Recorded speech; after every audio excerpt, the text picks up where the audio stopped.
¿Qué tal? Vamos a seguir hablando sobre comercio electrónico. Si recuerdan, ya hemos ahondado en el tema, pero empezamos contrastando con los negocios, con el mercadeo o el marketing y finalmente ya nos enfocamos en el comercio y en este último apartado hablábamos de la parte de la compra y de la venta, además de la división entre lo que está más interno en la compañía que llamábamos intranet a lo exterior o el entorno al que se encuentra, que lo dividíamos también en extranet y en internet. Pero en ese mismo entendido hablábamos de cómo se cumple precisamente la cadena de suministro. Y pues bueno, cuando hablamos del lado de compra y el lado de la venta, estamos viendo estos distintos aspectos que cumplen pues con esta función. Si podemos ver aquí la figura, tenemos de la revista Entrepreneur, pues un ejemplo que seguramente ya han visto en alguna otra clase sobre gerencia, sobre administración. Pues bueno, la cadena de suministro es la coordinación de todas las actividades precisamente de suministro de insumos de una organización desde sus proveedores y la entrega de productos a sus clientes. Entonces, hablando de esto, también se involucra el tema de la cadena de valor. ¿Qué es la cadena de valor? Un concepto relacionado que describe diferentes actividades de valor agregado que conectan el lado de la oferta de una empresa con su lado de la demanda. Podemos identificar entonces una cadena de valor interna dentro de los límites de una organización y una cadena de valor externa donde estas actividades son realizadas por socios. ¿Qué tiene que ver esto con los negocios electrónicos? Pues recuerden que no es algo tan distinto de administrar un negocio convencional, de tener un comercio, perdón, donde estamos hablando de transacciones, pero estamos utilizando herramientas tecnológicas, sobre todo de comunicación. Y pues bueno, ¿cuáles son estos modelos comerciales o de consumo de transacciones en el e-business, en el e-commerce, comercio electrónico? Pues bueno, en algunos de sus trabajos ya me hicieron una clasificación sobre los tipos de comercios electrónicos, pero no lo hemos hablado durante la clase. Entonces, en esta ocasión vamos a discernir entre ellos, vamos a clasificarlos entonces, y comúnmente nos encontramos con las transacciones entre una organización y sus partes interesadas, que principalmente hablamos de los consumidores, es decir, de una empresa a un cliente o a un consumidor, y también hemos hablado cómo nosotros podemos establecer comunicación con otras empresas, es decir, con nuestros proveedores, inclusive con otros, decíamos, agremiados en el mismo mercado. Y esto es de empresa a empresa entonces, ¿no? Y eran los más comunes de los que hemos puesto inclusive tablitas, pero las empresas las ubicamos entonces principalmente en los mercados de empresa a consumidor. Los ejemplos que hemos mencionado como Amazon, como Walmart, como Sears, ¿no? Entonces, sin embargo, las comunicaciones de negocio a negocio pues siguen siendo importantes para muchas de estas empresas, ya que las transacciones comerciales pueden generar también ingresos. También, por ejemplo, existe eBay Business, aunque no es tan popular, pero pues sigue todavía pues, en el mercado, ¿no? O bien el servicio también de negocios a clientes que puede ser sostenido a través de publicidad proporcionada a través de transacciones de empresa a empresa. Por ejemplo, cuando hablamos de estrategias de marketing, cuando hablamos de publicidad, pues tenemos los ingresos de Google cuando se basan en este servicio de publicidad. Eso es negocio a negocio. Tú como empresa eh, pones anuncios en páginas web, bueno, cuando estamos hablando de Google, pero por ejemplo, si estamos hablando también de redes sociales, como puede ser Facebook, pues también los ingresos entonces para esta empresa no son directamente del consumidor. El que paga, pues es el que publica precisamente estas promociones o estas publicidades, ¿no? Entonces, además de estos que lo hemos mencionado bastantes veces, también tenemos otros tipos adicionales de transacciones que son aquellas donde los consumidores realizan transacciones directamente con otros consumidores.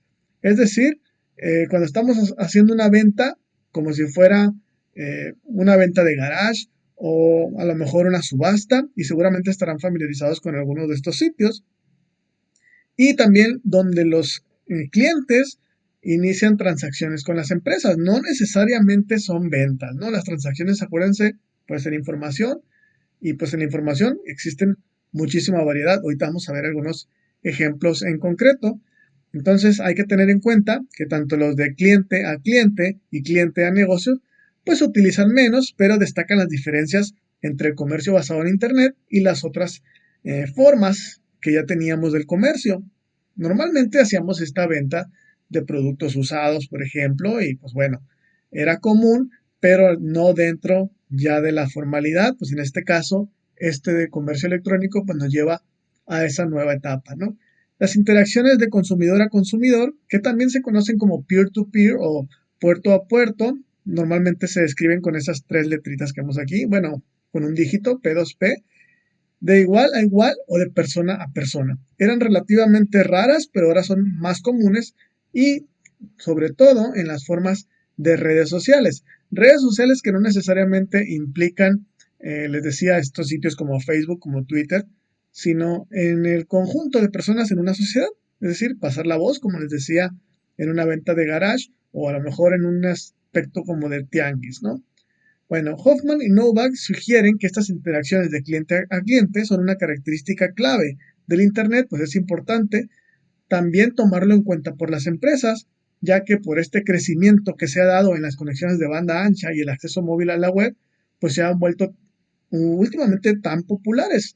Estamos hablando de la llegada del Internet al público de los años 90 del siglo pasado y pues todos los portales cómo han evolucionado y por eso quería también encargarles que averiguaran un poquito sobre la evolución de la web, cómo se han permitido nuevos servicios y nuevas formas también de comunicar, no solamente de las empresas, sino también entre los mismos usuarios, ¿no? Que son los que hablamos aquí como un cliente o un consumidor estándar, ¿no? Las transacciones entonces de persona a persona o peer-to-peer, P2P, son la base principal de algunos modelos de negocios en línea para negocios electrónicos como eBay, como Mercado Libre, que son estos ejemplos que les decía, donde se hacían subastas. No sé si todavía las estén haciendo, por ejemplo, en Mercado Libre, pero actualmente también permite la venta de tiendas que a través de ellos como intermediario pues realicen transacciones, ¿no? Todavía se administran de manera comercial y algunos blogs no son administrados por empresas, sino por individuos, por eso su relevancia. Además, también los gobiernos se ha sugerido que los empleados, como un concepto aparte, deberían ser considerados como un tipo de consumidor mediante el uso de intranets, a las que se hace referencia como empleado a empleado, o si usamos las mismas letras que vemos en los otros tipos de comercio, pues sería E2E. Los gobiernos quizás estén fuera de nuestra percepción empresarial, porque normalmente cuando hablamos de administración, pues estamos pensando en una organización normalmente con fines de lucro, o bueno, sin fines de lucro, pero que tienen activos en forma de insumos y un funcionamiento pues más convencional. Pero no quiere decir que los gobiernos funcionen como una institución totalmente distinta, ya que también tienen clientes y estos clientes pues finalmente somos nosotros los ciudadanos que formamos parte de ese territorio, de esa entidad, y pues los proveedores son los de cualquier otra empresa, ya que también necesitan surtirse de insumos. Y las comunicaciones internas, pues existen muchos departamentos, incluso organismos descentralizados que dependen de uno mismo y tienen, les decía, no solamente intercambios financieros, aunque bueno, si estamos pensando en este rubro, pues también hay un presupuesto que se está distribuyendo entre todos estos niveles, ¿no? Pero bueno, vamos a pensar que no es forzosamente financiero, sino que estamos hablando de la misma información y esta interconexión de bases de datos que es vital en tener en cualquier negocio. Entonces, también la información en los distintos niveles de gobierno, porque pues tienen relaciones que no solamente se basan en montos financieros, ¿no? Y bueno, para que lo vean en una tablita que quizás fueron la que más encontraron en sus trabajos, pues aquí tenemos con una matriz, si se fijan, en la columna 1, 2 y 3 tenemos los conceptos consumidor, o cuando hablamos de gobierno, pues ciudadano, tenemos negocios u organizaciones, tenemos gobierno. Es lo mismo que está en la primera columna, nada más que los puse en inglés por la cuestión de los acrónimos de las letritas que se utilizan, porque normalmente las atribuimos al significado en inglés. Entonces, el uno es el mismo que el uno, solamente con su traducción, el 2 es el mismo que el 2 y el 3 el 3. Esta combinación nos forman lo que habíamos hablado unas diapositivas anteriores, que es C2C, C2B, C2G, cuando hablamos que el proveedor pues es un consumidor, cuando hablamos cuando es un negocio, pues B2C, B2B, B2G, Y cuando es gobierno, pues empieza con G, G2C, G2B, G2G. El 2 implica, por su pronunciación en inglés, el to, que es para, o sea, de ciudadano a ciudadano o para ciudadano, o de consumidor a consumidor, de negocio a consumidor, etcétera, ¿no? Entonces es la inicial del consumidor proveedor. El 2 que separa es el rumbo que lleva, es decir, quién surte a quién. Y el último, pues es esta entidad que puede ser los mismos que dijimos, consumidor, negocio y gobierno. ¿Cuáles son las transacciones que tienen? Pues bueno, les decía, cuando estamos de persona a persona, lo que son P2P bueno, puerto a puerto, peer-to-peer, son sitios como eBay, decíamos, Mercado Libre, cuando son ventas por Skype, por ejemplo, por Facebook, etcétera, donde no hay un intermediario empresarial, sino que simplemente una persona, como en el burdo ejemplo de una venta de garage, pues hace el trato directo sin ninguna institución, ¿no? También puede ser a través de blogs, puede ser a través de otros tipos de portales que seguramente habrán visto en esta evolución de la web 1.0, 2.0 o 3.0 y así, ¿no? Cuando hablamos de con los negocios, les decía, cuando los describimos anteriormente, no es que yo como persona le esté vendiendo algo al negocio. Acuérdese, esta información puede ser promocionar sitios donde estén los descuentos de este negocio o dándole mi retroalimentación como consumidor o también si estoy formando una comunidad o un grupo, es decir, un blog que esté enfocado en un cierto tema en donde esté involucrado este negocio, pues también le favorece con ciertas campañas que pudieran ellos promocionar y pues nosotros le estamos dando pues de alguna u otra forma un impulso, ¿no? Entonces estamos apoyando estas transacciones o le estamos retribuyendo. Cuando estamos hablando del ciudadano al gobierno, pues también normalmente estaríamos pensando en en los mítines, en estas manifestaciones donde retroalimentamos al gobierno a través de grupos de presión o sitios individuales, pero también nos sirven como entidades oficiales que nos sirvan como vigilancia ciudadana o tal vez como alguna especie de representantes, por ejemplo, en cabildos o en los mismos organismos, por ejemplo, como los noticieros, pero bueno, ahí estaríamos rompiendo un poquito el papel del ciudadano, pero lo que quiero dar a entender es que es formar los grupos en la sociedad para, pues precisamente darles información que permitan, pues mejorar sus prácticas, ¿no? Cuando hablamos de negocios, entonces sí estamos enfocándonos al nivel empresarial, esta organización con o sin ánimos de lucro, pues están dando transacciones financieras o de información, como la más común que vemos en la parte de al cliente, pues tiendas como Amazon, decíamos, cuando también tenemos una construcción de relación con los clientes, es decir, que nos ubiquemos con ellos a través también de la construcción de marca, cuando hablamos de los dueños de los medios, en medios que estamos hablando de los tradicionales, noticias, inclusive pudiera ser medios sociales cuando estamos hablando de redes como Facebook, Twitter, Instagram y demás, ¿no? Entonces, le hemos hablado ya bastante sobre esto, es la más común, también hemos hablado de la de negocios a negocios. Cuando hablamos de negocios a gobiernos, pues precisamente es porque necesitan proveedores y entran también en esta característica. En este caso, pues van a ser proveedores para organismos gubernamentales o bueno, no necesariamente gubernamentales, pero que formen parte eh, de este tipo de instituciones que están vinculadas a él, ¿no? Por eso menciona aquí no gubernamentales, pero que estén en ese ámbito público. En gobiernos, entonces también tenemos con el consumidor, pues transacciones nacionales que pueden ser los impuestos, la información que nos arrojan de manera pública, es la información tanto municipal, dependiendo del tipo de gobierno, estatal, federal, y pues bueno, aquí en la diapositiva dice nada más nacional. También pueden ser servicios locales de gobierno, es decir, algunos tienen aplicaciones que nos sirven para hacer algún tipo de reporte, etcétera, ¿no? Entonces, es lo que el gobierno nos aporta a los ciudadanos. El gobierno a los negocios, pues también les permite a través de portales, por ejemplo, hacer su pago de impuestos, hacer sus regulaciones legales o solicitarlas, y es otra forma, pues, de hacer estas transacciones electrónicas. Y bueno, cuando hablamos de gobierno a gobierno, ya decíamos, entre sus departamentos, entre las dependencias que no siempre están centralizadas, están fuera en otros edificios, en otras instalaciones, pues también intercambian información que no necesariamente es les decía el aspecto del presupuesto y todo este manejo de ingresos y egresos, ¿no? Bueno, dejando un poquito los tipos de transacciones que forman estos tipos de comercios electrónicos, vamos a hablar entonces de la adopción de nosotros como empresa, cómo entonces confiamos en adquirir estas tecnologías.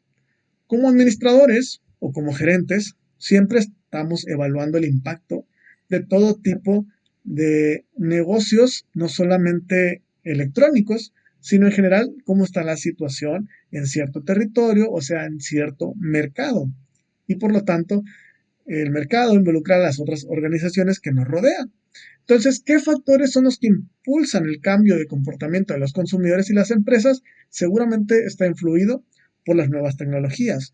¿Cómo debemos responder a ella? ¿Cuánto necesitaremos invertir? Que es la palabra clave. O sea, yo sé que necesito esto, pero ¿cuánto me cuesta? A lo mejor no lo tengo en mi presupuestación y me tengo que ajustar. Entonces, ¿cuáles van a ser las prioridades para tocar todo lo que necesito para responder y con qué rapidez debo actuar? Estas son las preguntas que forman parte esencial de la formulación para una estrategia de comercio electrónico y también cuando estamos hablando del marketing, pues tenemos que pensar en este aspecto. Vamos a hablar en otra ocasión sobre el marketing, pero vamos a encontrar que también se hace una planeación estratégica, pero ya sabemos que va dirigido a una distinta función, ¿no? En primer lugar, entonces, preocupa cómo los beneficios del comercio electrónico afectarán la rentabilidad o la generación de valor para la organización. Las dos formas principales en que se puede lograr son el potencial para aumentar los ingresos derivados de un mayor alcance a una base de clientes más grande y, pues con ello, fomentar lealtad y repetición de compras entre los clientes existentes. Es decir, mantener y adquirir, ¿no? Reducción de costos también lograda mediante la prestación de servicios por vía electrónica, reduciendo costo de personal, costo de transporte, costos materiales, así como el papel.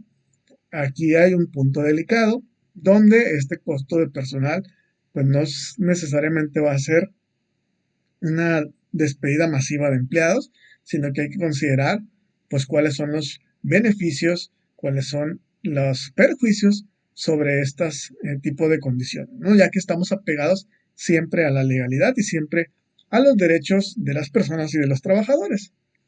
Entonces, impulsores de la adopción de negocios electrónicos está por costo y eficiencia, decíamos, incremento en velocidades, obtención de suministros, envío de mercancías, reducción de costos operativos, reducción de costos de compra y venta y de competitividad, pues demanda del cliente, mejorar gama y calidad de los servicios ofrecidos y evitar perder cuota de mercado frente a empresas que ya utilizan el comercio electrónico. Es más o menos lo que hablamos antes, pero en estos puntos clave, ¿no? Bueno, suena muy bonito, pero también existen riesgos y barreras a la adopción de negocios electrónicos. Los mencionamos en otra ocasión cuando estábamos hablando o haciendo este contraste con el e-marketing, pero para que lo que tengan más reforzado, ahora estamos hablando de los negocios electrónicos y el comercio. Las oportunidades deben equilibrarse con los riesgos de introducción a los servicios de comercio electrónico que varían desde riesgos estratégicos hasta prácticos. Uno de los principales riesgos estratégicos es tomar una decisión equivocada sobre las inversiones en este ambiente. Todos los sectores empresariales, algunas empresas se han beneficiado del comercio electrónico y han obtenido una ventaja competitiva, pero otros han invertido en comercio electrónico sin lograr los beneficios esperados, ya sea porque la ejecución de este plan fue defectuosa o simplemente porque los enfoques planificados para su mercado no eran los apropiados. El impacto de Internet y las tecnologías variarán según la industria. Por eso debemos conocer primeramente lo que tenemos nosotros y cómo podemos adecuar pues estas nuevas tecnologías a optimizar pues, realmente nuestras funciones, no simplemente imitar al resto donde quizás los mercados pues, son muy distintos, ¿no? También hay muchos riesgos prácticos que gestionar que si se ignoran pueden generar malas experiencias para los clientes y malas noticias que pueden dañar la reputación de la empresa. Si la experiencia del cliente con el servicio es mala o muy mala, pues dejarán de usarlo y cambiarán a otras opciones en línea. ¿Qué quiere decir esto? Pues se van a ir con nuestros competidores que a lo mejor van entrando a este mercado electrónico, pero lo hacen de una manera mejor pensada o más eficiente. Entre los ejemplos de esta mala experiencia del cliente, también la mencionamos, les decía, en estas diapositivas anteriores, en esta clase previa, pero para que la recuerden un poquito, cuando un sitio web fracasa debido a un aumento de tráfico de visitantes, ya sea después de una campaña publicitaria en televisión en la hora pico O bien, cuando decíamos esta brecha digital que nos impide buenas velocidades, nos da una mala impresión ante el público cuando tarda mucho en cargar, porque a lo mejor tenemos imágenes de alta calidad, videos en muy alta calidad para un público con velocidades bajas, por lo tanto les impide disfrutar pues de la experiencia y pues nos da puntos negativos, ¿no? También está la cuestión del robo de la información, cuando estamos hablando de hackers o como menciona aquí piratas informáticos, que pueden penetrar en la seguridad del sistema y de esta forma pues robar datos no solo de tarjetas de crédito, sino datos personales. Y ya en otra ocasión hablaremos sobre cómo la ley nos protege ante esto, pero no nos exime de como empresa tener mecanismos para protegernos al respecto, ¿no? Una empresa que envía correos electrónicos a los clientes sin recibir su permiso, lo que conocemos como spam, esto molesta y potencialmente puede infringir leyes de privacidad y protección de datos. Problemas con el cumplimiento de los productos pedidos en línea, lo que significa que los pedidos del cliente se pierden o se retrasan y el cliente nunca regresa. Otro que podemos aumentar aquí este listado, siguiendo esto el cumplimiento de productos pedidos en línea, es también el sistema de devolución, ya que si recuerdan también lo hablamos como contrarrestar este efecto de no poder ver el producto directamente, no poderlo tocar, pues dar esta facilidad de devolverlo en el caso de no satisfacer sus necesidades. Algo que no todos los comercios aquí en México lo hacen actualmente, o sí lo hacen, pero no de una forma tan natural y eficiente como les había puesto en aquel entonces el ejemplo de Amazon, ¿no? Que vino pues a poner todavía más arriba la vara de cómo es un servicio en línea de calidad.